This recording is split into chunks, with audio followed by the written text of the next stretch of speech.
Ito ay pinaniniwalaang naganap 3.8 bilyong taon na ang nakalilipas. Ito ay tinatayang sa loob ng halos 4 na bilyong taon.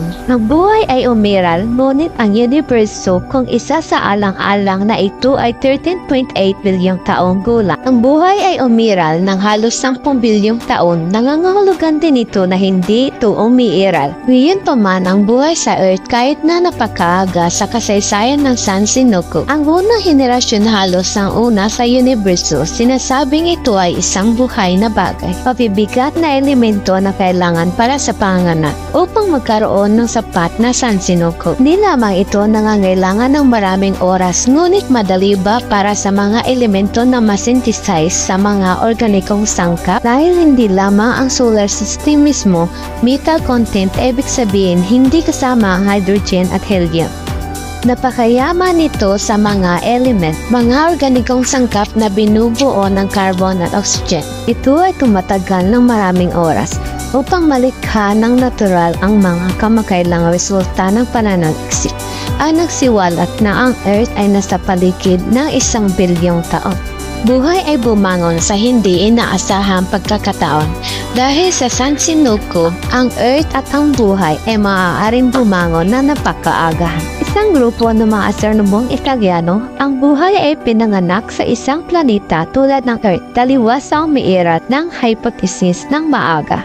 Katibayan na ito ay ipinanganak sa malalim na kalawakan. Ipinakita at ang nilalamang ito ay naipost sa archive.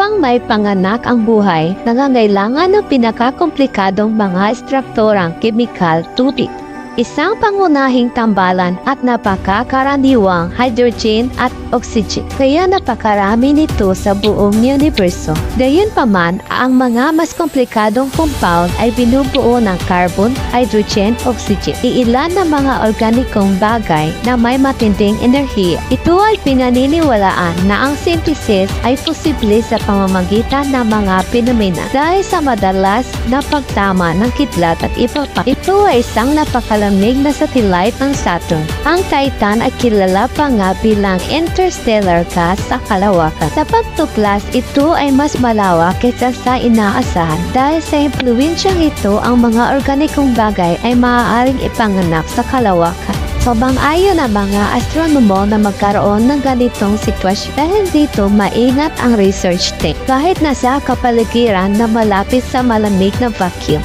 Mga pagsusuri sa computer upang makita kung ang mga organikong sangkap ay maaaring ma-synthesize. Nalaman namin ito sa pamamagitan ng simulation at sa universo. Ipagpalagay na ang tubig at carbon ay karaniwan. Carbon hydrogen dahil sa inilupas na enerhiya. Ang oxygen ay madaling ma-synthesize para sa sanggunian. Ang mga compound na nag-synthesize ng hydrogen oxygen ay yung tatlo, kilalang-kilala mo lahat ang paglikha ng organikong bagay ay nangyayari kahit nasa vacuum ng espasyo. Hindi lamang ito maaaring mangyari, ito ay nangyayari kahit ngayon. Nagmumungkahi maging ang mga astronomo ay nakabatay sa pag-aaral nito. Salamat sa panonood at huwag kalimutan mag-subscribe sa channel na ito.